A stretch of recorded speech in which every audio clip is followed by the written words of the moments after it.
Malaysia. Mana Negeri Sembilan. Sekarang masih study lah. Pedak belajar sampai nak masuk U. Dah masuk U dah. Okey, apa problem macam ni? Apa masalah dia sebenarnya? Bengkok lah Okay, cuba kita stand tengok diri. Okey, ni dia. Dia punya bengkok sini. Okey, itu dia punya keadaan. Sini kosong. Pinggang dia kosong.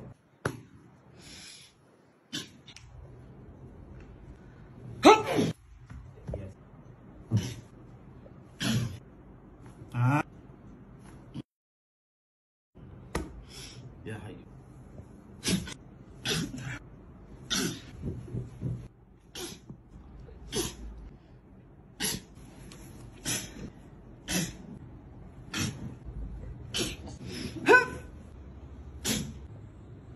Okey, alhamdulillah hari ini kita telah buat terapi. Okey, adik ni daripada Negeri Sembilan. So tadi masalah tulang bengkok dan macam mana rasa sekarang keadaan? Rasa makin okey. Okey, macam mana? Rasa selesai ke? Rasa lega ke?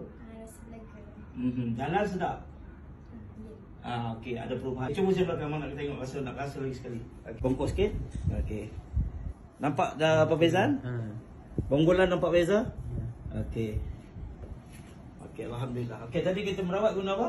Kita gunakan minyak kayu putih, bawang putih dan juga krim capsicum khas untuk saraf dan tulang. Okey, kita doakan agar adik Malaysia ni sihat walafiat, jadi orang beriman, bertakwa, okey, cemerlang dalam pelajaran, berjaya dunia dan akhirat. Amin. Jadi untuk lanjut tekan beg biru bawah. Okey.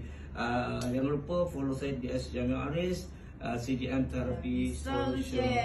Baik tak baik?